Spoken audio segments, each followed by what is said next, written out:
Hi, everyone. Okay, so this will be part two of the accident investigation techniques kind of series. In this one, we're going to focus primarily on why trees and on barrier analysis, both critical steps and methods that you'll use when you're looking at accidents. Okay, so starting with barrier analysis. Swiss cheese model is ever present in these topics, it seems, but um, it's a good way of capturing what a barrier analysis is trying to do or grapple with. The standard Swiss cheese model, right? Each layer of cheese is a barrier, kind of by definition. That's why we have defense in depth. The depth involves layers of barriers. So when we're looking at accidents or incidents, right, we want to understand the different barriers that were in place. So most barriers, the reason they exist is because of human error or some human action. Some barriers are just fundamental protections, just as a matter of course. So you'll have it with, you might have like fencing or some kind of protection around hazardous energy or hazardous environments. You'll have actual physical barriers there, as well as it could be PPE or different other kind of ways that you are using barriers for protection. And it's important to understand when human error occurs and is a contributing cause of some kind of incident, it is almost always accompanied by a failed barrier of some kind. So when we look at barrier analysis, as you'll deploy it, when do we use it? We primarily want to use it when we're trying to figure out which barriers failed or to validate which barriers failed, because sometimes you will go into an event and there's an assumption or it's patently obvious. There was a barrier between the individual and the hazardous energy, and the barrier is now gone, and so therefore that was the failed barrier, right? You will still want to do barrier analysis in those instances to validate that determination. You will use it often with event and causal factor charting. It can be a really helpful kind of additive tool for that. We'll talk about event and causal factor charting in the third section. Some advantages are they can be reviewed for effectiveness, and as a result, it really helps you understand your causal chain will gain some clarity, and it will help as you move to identify corrective actions. Some limitations is just that it can be difficult determining all the different barriers that were in play. Just as humans by default, we naturally build these barriers in our daily life and in our own processes. Think about different things you may just do in your daily life, and the ways that you have found either strategies or coping mechanisms, whatever you want to call them, to ensure that you have some success in deploying that effort, and those are all barriers. So it can be difficult to kind of understand where to draw the line and also to determine all of them. And then this is roughly how we break down barrier analysis, right? When you capture the barriers, you then start looking at root cause methods. So whether that's a root cause analysis or different other things, but these are all, each barrier that has failed is kind of a gold mine for performance data, information, and just a way to kind of start to pull apart the event. So your steps in order to deploy it, you have to become familiar with the task or activity, determine the barriers or controls that should have caused or directed proper performance. And this is an important thing when we talk about like determining the barriers as well as becoming familiar with the activity. Sometimes folks will end up over trusting, I guess, the inputs from SMEs or people that are very knowledgeable about the activity. Uh, but if you come in and you're not as knowledgeable, but you identify some things that are barriers that maybe make sense to you or should have been there, um, the, but the SMEs didn't bring those up, that doesn't mean you're wrong. Just because somebody is an expert in a process doesn't mean that they will be able to capture all of the different barriers that could be possible. Another thing is SMEs or experts, because they are experts, will tend to have a very kind of not restrictive, but they definitely, when you're in a situation and you've done a task a certain way for a long time, it can come to feel like that's the only correct way to do it.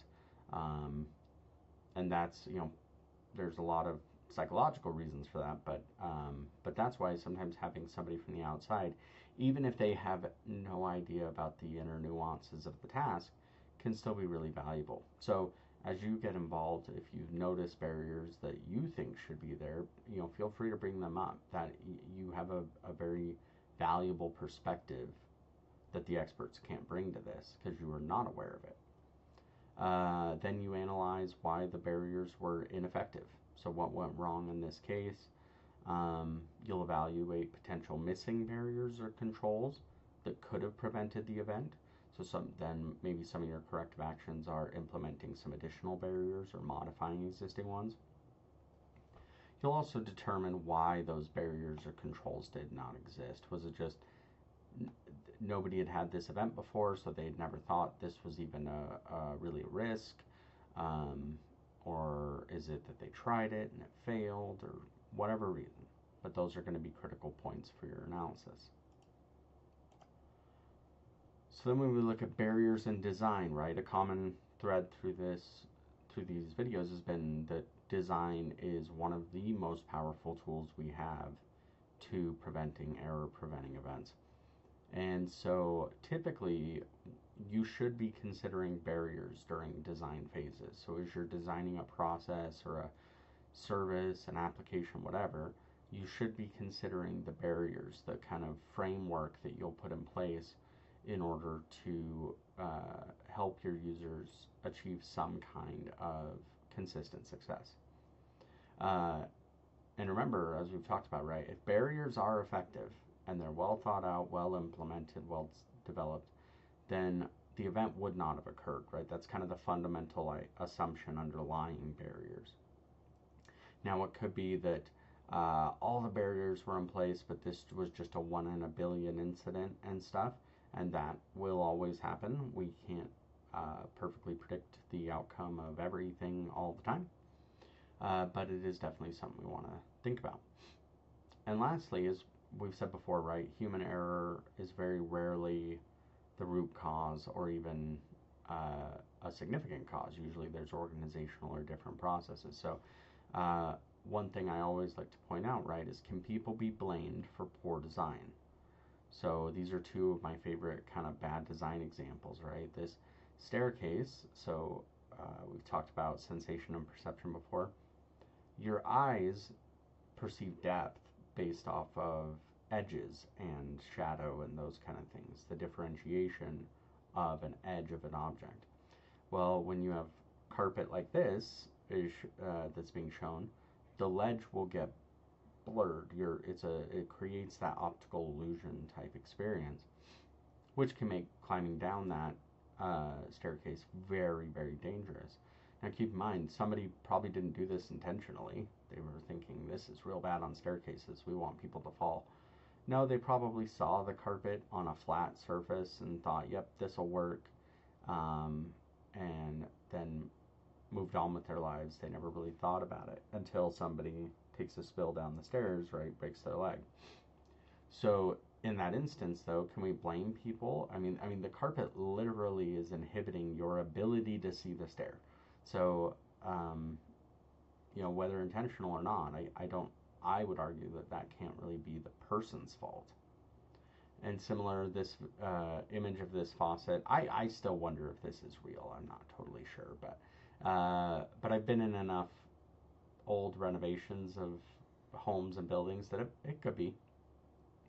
And so if somebody happens to use the faucet and they don't notice the outlet and they get shocked, right? Or maybe the outlet's being covered or something, can people be blamed for that? I mean, would you ever expect in a million years that there'd be an outlet below a faucet? Like, it's so we want to think about those things as we're starting to investigate an event, right? Sometimes there are things that can be accepted practice in some of these task structures just because people have done them this way forever, or yep, that's that way because the building's old and we can't rebuild it, it costs too much money, whatever you're dealing with, whatever constraints, and those constraints end up becoming kind of unchangeable in the individual's minds, and so then they can't handle that. They can't grapple with how you wouldn't run into that.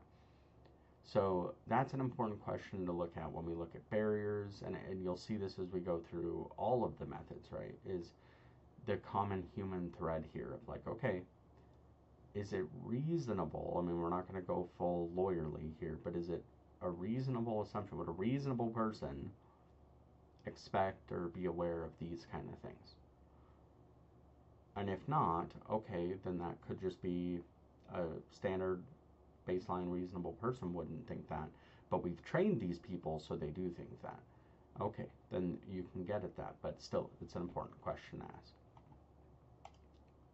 Okay, so now you'll have Y trees or staircases. You'll hear them called, those are the two most common terms. I've seen even other renditions, but the basic premise is the same. The concept of it is to ask why, like literally the question why, until you get to the behavioral level of an issue. If you don't ask why enough, it's possible that a symptom could get identified as the root cause, and recurrence of the event then may occur because the true causes have not been addressed. And this can seem a little pedantic, a little bit like the kid in the backseat asking why about everything, but it does have a reason for why we do this. So here's an example. There's a fire. You have, okay, well, why was there a fire? Well, we're just getting involved here, so let's look. Fire requires three things: oxygen, fuel, and some source of ignition. So, okay, let's look at oxygen. Why was there oxygen? Well, because it occurs in nature. Nobody took an action or a move, and people were present. So people need oxygen, therefore it would be an oxygen environment. These would be considered kind of our underlying causes, right? Are these, this is mildly real, unaligned, but should be up here by the oxygen. And then as we look at second and third level whys, right, we start to break this down. So fuel, why was there fuel there? Oh, there's a gas pump there. Okay, why was the gas pump a source of fuel, right? Oh, it had a fuel hose that was leaking. All right, well, why did nobody clean up the fuel, right? And you go down these lines, etc. And that's kind of how we do a Y tree, a staircase or a Y tree. Here's another example, going a little bit, adding in some variables. So there was a fire, okay. But now the event was a building burned down. Okay, well, just a fire on its own with no other inputs probably can't burn down a building. But so we ask, well, why'd the building burn down? First, there was a fire. Okay. There was also other things that were combustible. Could be the wood studs in the walls. There was no automatic suppression system, and the fire department did not respond. And in this instance, the conception of the event involves a on-site fire department versus like a traditional municipal one. So why was there no response from the fire department? Oh, there was no automatic notification. Maybe there's no sensors or something, and the fire department was not watching. Maybe there's some vigilance task that's involved in this place. Etc., etc. So this is kind of how the structure works. And when we look at it, oh, here's another good example. I like this one. So, and I'm going to pivot it slightly. So a deconner fell through an opening in the grating. So somebody wandering around fell through something, a hole. The opening was not properly protected, and the person didn't see it. Okay? Why didn't they see it, right? We go through down here till we go this. Um, and we could even go farther than some of these. So if we look at like self-imposed schedule pressure due to dose.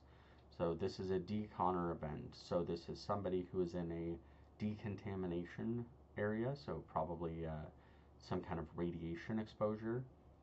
So they had a self-imposed schedule due to dose. Okay, well, why did they have that? This demonstrates kind of it's kind of included here due to dose. They're worried about how long they're going to be in there. But let's say this was just a self-imposed schedule, right? That's not enough information. You then would have to ask the why to get to why is there a self-imposed schedule. Could be that, risk of getting a radioactive dose. It also could be self-imposed schedule because they wanted to leave early, or because this particular foreman is pushing them really hard. I mean, who knows? But you kind of go down these trees and eventually get to some behavioral issues. And if we pivot it slightly, so here's one where we have, okay, deconner was hurrying, opening was not protected, was not informed the valve would be lifted to a high level. And see, this is just another way that you might see some of these things break down. And especially, right, we're hurrying, felt self-imposed pressure. Why was there self-imposed pressure is what we just talked about. Schedule and dose. We have to get this done by a certain time, and we can't stay in here very long, so we got to hurry. But yeah, and feel free to pause these on these images to kind of break down and think through, okay, did these even go far enough? And so, like I said, the concept of the why staircase is to continually ask why till we get to the behavioral level of the issue. Without asking why enough, it's possible that the symptom might be identified, right, as the root cause. And why do we care about that? Because if we don't accurately capture the root cause and actually fix it, we're just going to be here again in the next couple years to solve this problem that will continue to occur. So the logic and thought process breaks down like this. You have fire, and the logic is, well, what must be present for this to occur?